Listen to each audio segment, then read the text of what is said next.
I was selling roofs, and I did for a couple of different companies, it always felt like my hands were handcuffed. Like I knew how to get the claims approved, but I wasn't legally allowed to tell anybody, or talk to the adjusters or all of that. And so after kind of bouncing between some different PA firms, I finally decided I'm probably better off on my own. I have more control. I can make sure that files are being handled the way I believe they should be. And that's a pinch point you see with a lot of firms is things fall through the cracks, they get dropped. And I was really trying to figure out how to prevent that. From humble beginnings, Insurance Claim HQ has grown to one of the largest property casualty firms in the country. We didn't do it alone, and you shouldn't either. Every week, we're talking to claims professionals and top experts from all over, all to help you grow your business and make you stronger. Let's level up together. I'm Galen Hare.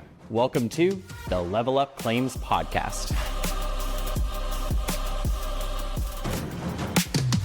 What happens when you grow up in the world of public adjusting, but you decide to do it your own way?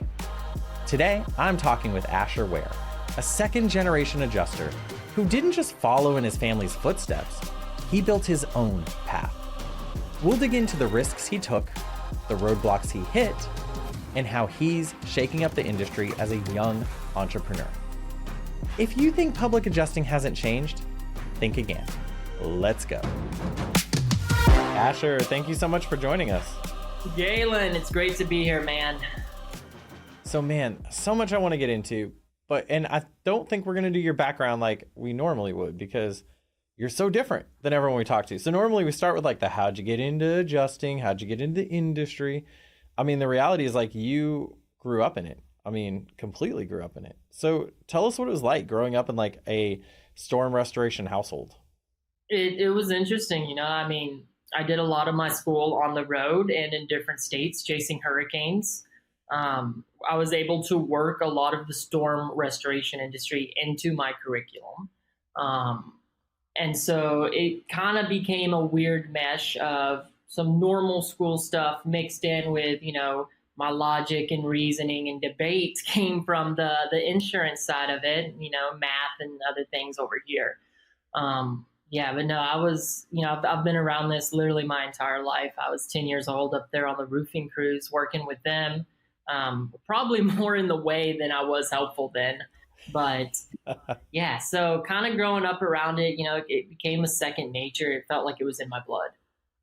I mean, and I think it has been. I mean, you've always been so dialed in, like even when you're younger, and it's not like I've known you since you were like a child, because I haven't. You've always been, grown, right? Albeit maybe underage at some point in time, but definitely grown. But what are like kind of some early, like take us back from even before I met you. Like what are some early lessons you remember, like even just one from like watching like either your mom or dad in the field? Yeah. Learning how to effectively communicate with people. I mean, that's a huge part of sales. And so working with my dad, it was more sales focused and in the field at least. And I learned from a young age that you want to be the person that has the solutions. You want to be able to help those people. You're not selling them, you're not pitching them, but you're giving them a plan that's actionable. On the mom side, she ran a lot of the business. So I had a very intuitive look to how businesses run, what the operation systems are, what kind of people you need and what places to put them in. And so I got kind of a 360 view of all of it, the adjusting, the business aspect, the networking aspect. And it was a fire hydrant. It was a lot. I mean, it's a lot for anyone, but at least you kind of got it in doses, I guess. Like you got to be around it like 24/7 and you got to see a lot of people, which I think kind of leads me honestly to my next question, which is, I don't know, if I'm Asher Ware and I'm coming of age, I've got all these options, right? And you did some of them, to be clear. Like I could continue on and maybe say, okay, well, what's going on with Paradise Claims? And can I kind of do that and keep running that? I don't know. Do I go work with like Name That Shingle? Do I go work with any number of roofing contractors that I've made relationships with over the years? And you did some of that, but like ultimately, what made you say, I want to start like Sage Loss Consulting and I want this to be my thing? I have a passion for the adjusting side of it, the policy, the arguments. I was really good at debate in school when I was a kid. And I found that I like the knowledge. I like having the facts and I like being able to articulate them. So is public adjusting the best career out there? Maybe, maybe not. But I really enjoy the semantics of it. So that's what kind of always kept drawing me back. Because even on like the roofer side, when I was selling roofs, and I did for a couple of different companies, it always felt like my hands were handcuffed. Like I knew how to get the claims approved, but I wasn't legally allowed to tell anybody, or talk to the adjusters or all of that. And so after kind of bouncing between some different PA firms, I finally decided I'm probably better off on my own. I have more control. I can make sure that files are being handled the way I believe they should be. And that's a pinch point you see with a lot of firms is things fall through the cracks, they get dropped. And I was really trying to figure out how to prevent that. But when you're in a company with very limited control, that's a huge challenge. What are some like things that you think you've implemented at Sage, like just either a process or something that you feel like, that wasn't really an opportunity for me elsewhere? A lot of AI and really dialing in the CRM. And so our CRM has a couple of different AI integrations. My email has AI integrations. And so over the last year to two, I've really dived into the AI aspect. And if people are not using AI, they are really missing out. So it's organizing the inboxes, it's organizing the clients, it's creating welcome emails and everything. And so it takes the job of multiple people so that your key players can focus on what really needs that human touch. So that's what I'm most excited about. Yeah, we talk about this on the podcast a lot. We talk about like AI and its effect on the industry and other industries and kind of what it's doing. It's pretty bananas. It obviously comes with a decent amount of responsibility as well, because you have to make sure you're covered. But I'd be interested to hear, before we kind of transition into some more stuff, like how has that affected your caseload or your claim load? Like how many more do you feel like you're able to take just because you have efficiency tools in place? I mean, the way I work, now I do work a lot, but I think I could take on 4 or 5 times the workload of somebody who was not using AI. That's how powerful it's becoming for us. With really a minute cost at the end of the day. That's wild. Yeah, I mean it's I've got a few different subscriptions, but it's not crazy. It's less than a salary. Yeah. That's we're witnessing the birth of the internet in front of us. That's what AI is. And it's it's cool to be a part of that. I mean, I think that's exactly right. I think we are. It's something my generation, internet was around. We didn't really get to watch it. We saw Al Gore take credit for it years later, but we didn't really get to see much of it. All the old people are laughing, by the way, just so you know. We didn't really, we didn't get to see it. I don't think in my life until this moment we've seen such a big technological revolution. And I was around for the proliferation of cell phones. You know what I mean? I still don't think we've seen anything quite as big as that. And I say that coming is this is still, I believe, very early stages of AI and AI integration. It's getting to a point where it's available for the consumer. Now, I know behind the scenes they've had it for a long time. AI programs for the last 20 years. But now that it's opening up to the consumers and it's growing so rapidly, it's just going to keep going. So let me ask you this. You're young, obviously. Younger, I should say, than the average public adjuster. I don't know if you're young. Did that affect you at all in terms of client trust, selling clients? Did you feel, because I see this in roofing all the time where some of the younger roofing sales guys have a little trouble, they're good at what they do get the roofs, they do get the clients sold, but it feels like they start maybe a little below maybe a middle-aged roofer. Do you run into that at all in the field? I have. I've run into some different situations like that. And when I was younger, it affected me differently. Now I'm only 21 now. But being 16, 17, 18, trying to sell roofs, those were some struggles that I did face. And it was tough not letting it get me down at certain times where it's like, well, maybe I should shelve this for 5 or 10 years and come back when I can grow some facial hair, but, man, I figured out how to combat it. I figured out, okay, this is my problem now. How do I fix this? How do I work around it to be successful? And I had two really key elements to that. First one was finding somebody that was old just to follow me around. And so I did that. That's what I did in Florida. This guy, he didn't know anything. He wasn't the sharpest tool in the shed. Great guy, very likable, right? And so we would tag team different clients, and he would show up as experienced when really it's me sitting there in the truck coaching him, telling him what to say, what products we're using, what the codes are, all of that kind of stuff. And it worked really, really well. And then beyond that is just being as educated as I possibly can, right? And as I've become more confident and more educated, I realize that my youth is almost a superpower for me, because people don't see people like me. These clients, they're not expecting, when they talk to me on the phone, they don't expect a 21-year-old kid to show up. They're assuming it's somebody well into their life. And so they're just blown away and surprised, and they don't know what to do with themselves, but they're enamored. And so that's become like a big selling point.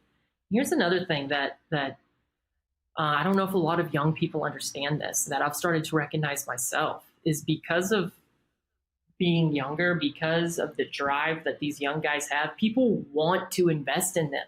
People want to see them succeed, and they want to work with them because they want to encourage that mindset, I think.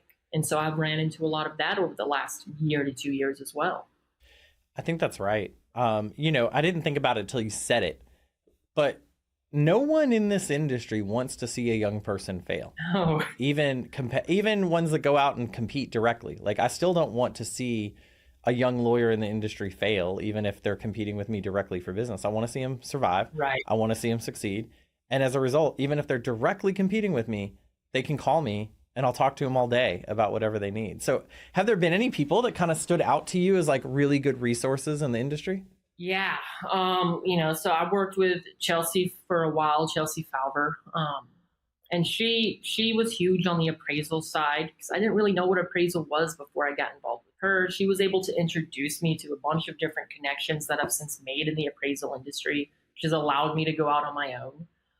People like Matthew Mulholland is a huge resource for me. Sam Taggart, when it comes to sales, I was reading his book last night, The ABCs of Closing. I'm scrolling through, I see these guys on my social media all the time. And then I know that at any point I can reach out to them and they're willing to answer questions or help me with files, as well as a handful of other PAs, but I try to have a few different people from different niches or parts of the industry that I can keep access to.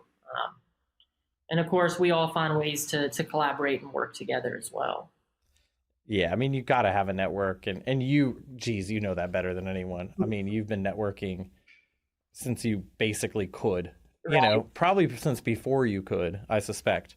Well, But yeah, I mean, you've always done that. So we talked about some of your strategies to kind of help build credibility anyway. I love the fact that you bring a dummy supervisor with you, or did, at least in right. Florida. But it worked. That's so awesome. well, man. It worked so well. It's weird. Oh, dude, that's like next level. That's the funniest thing. There won't be we have these discussions all the time, and I will not hear a funnier one. I guarantee you. All right, so launching your own company. Let's talk a little bit about that, because capital, staffing, operations, how have you gotten over that initial hurdle? I know you work hard. I know you save money, but I also know you weren't sitting there with $1 million trust fund in a bank somewhere that you could go set things up. So how did you make this happen? A lot of hard work and very little sleep. So I started Sage Loss Consulting back in February of this year. So it's still a relatively fresh company. It's newer. At that point, I'd already started learning everything I could that I still needed to know that I hadn't learned from my parents or other people yet. So the CRM integrations, the actually building out, SOPs and operating procedures, and making sure everything was kind of lined up and ready to roll over into Sage Loss Consulting. So I definitely planned that transition for a little while before I fully made that switch and got it up and running.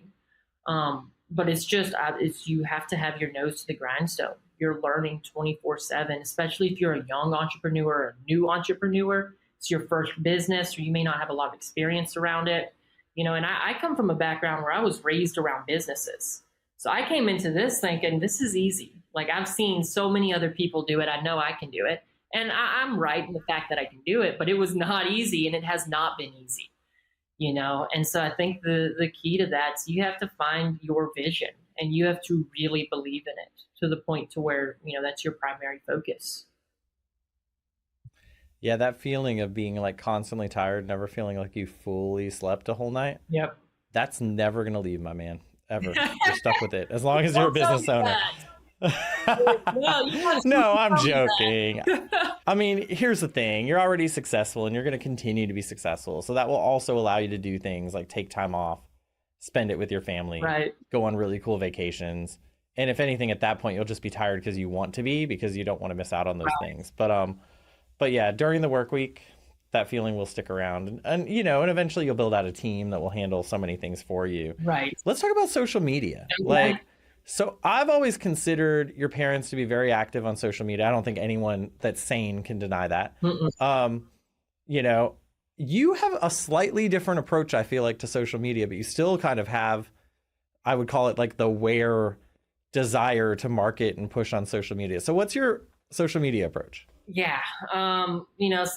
Since I've started Sage Loss Consulting, I've had to kind of pull away from social media, which I hate because I really do love the social media aspect of it.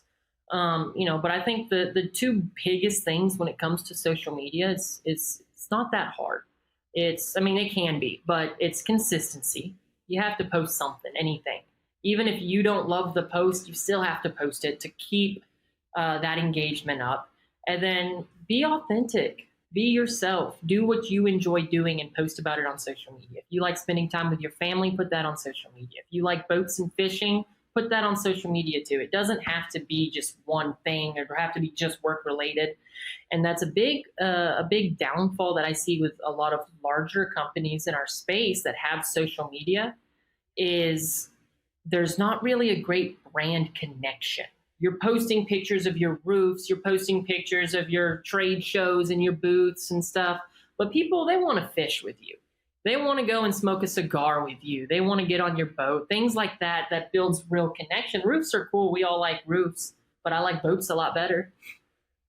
And so really, just being yourself, being authentic, being consistent, that's been my strategy that's worked pretty well. And then I've implemented AI into my social media as well. And so I had my first viral TikTok video this year. It was almost 2 million views on it. And ChatGPT helped me draft and create and write that post, And so that's awesome. It's really interesting because I was, screenshotting the thumbnails and stuff and uploading it. Like I got really, really deep with it. And I did it a couple times and I realized like, oh, wait a second. This AI program is going to know these algorithms better than I can. And it's an algorithm itself. So, it kind of makes sense. Did you decide that you were going to make a viral post and then you kind of started to build prompts in AI about doing the viral post? Yeah, kind of. I think that's always the goal, at least for me with social media, is reach. How many people is going to see this, right? Because you want more eyes on your content.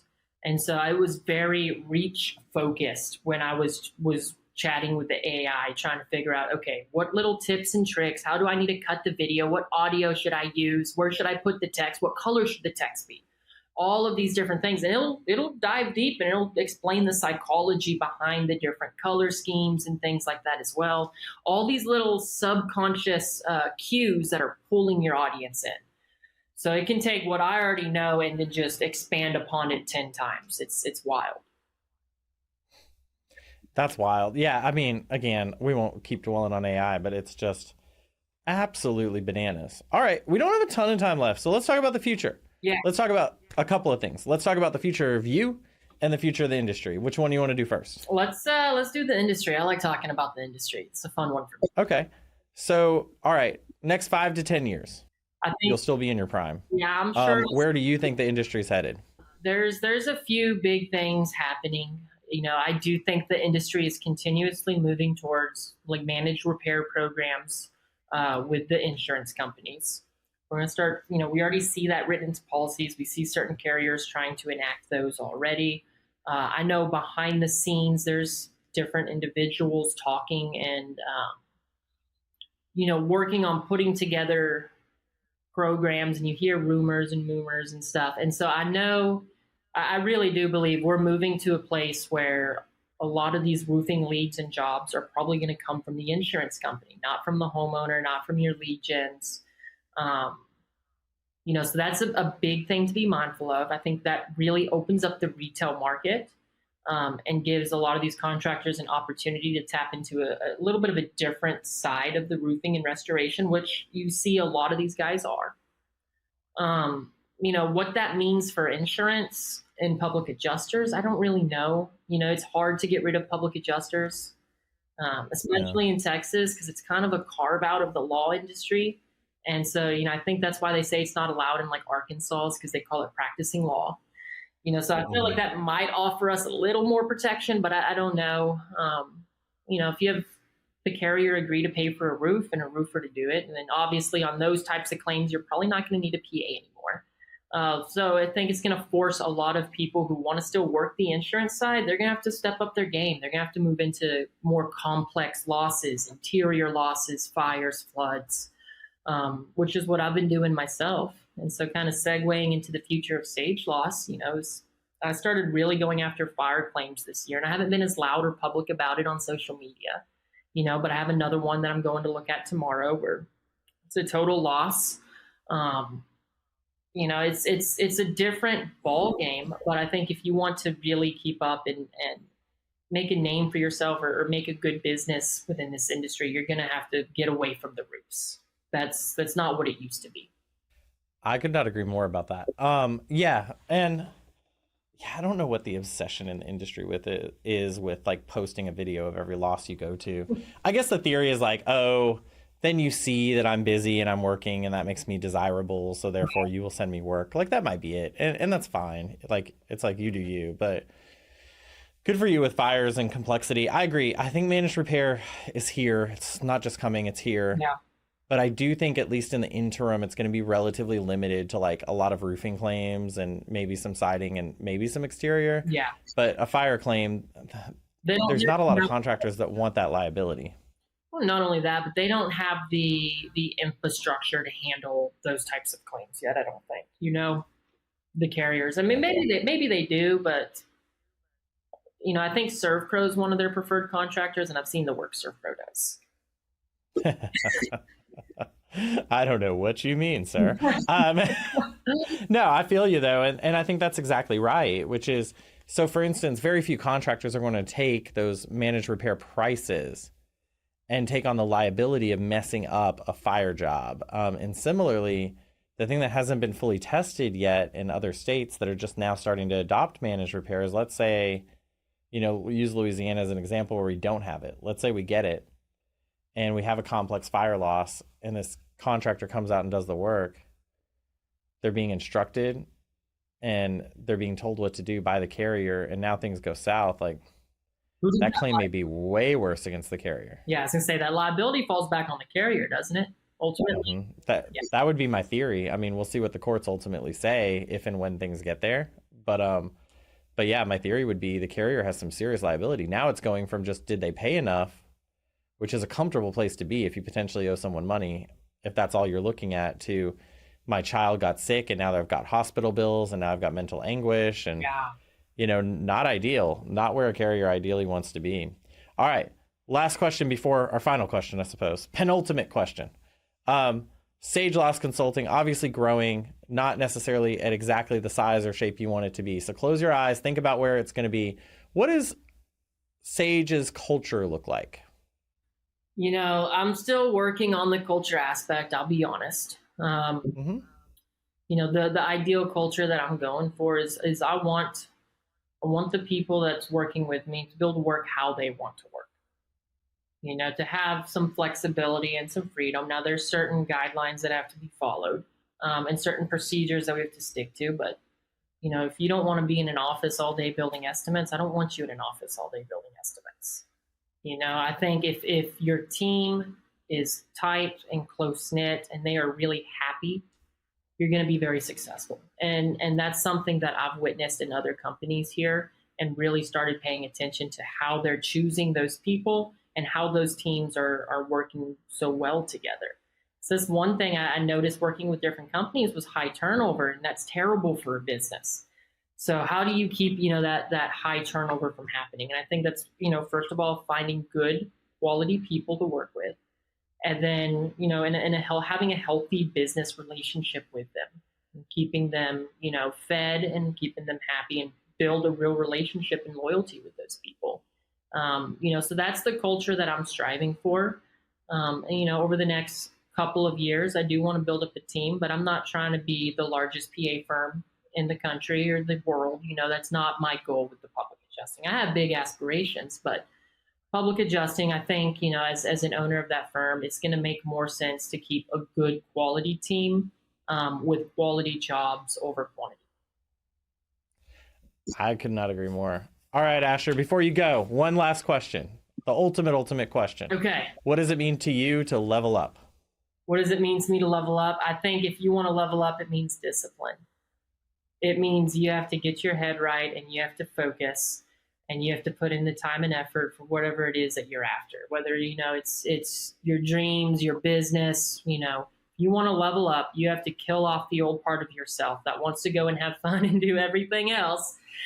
And really, really hone in and focus on what it is you're after. And that's hard to do. It can be. It is hard, but you're doing a great job at it. And Asher, thank you for joining us. But more importantly, and I know I don't just speak for myself, we're super excited to see where you go, man. I appreciate that, Galen. I do. I'd like to thank Asher for joining us on the show. So as you can see, growing up in the industry makes a big difference.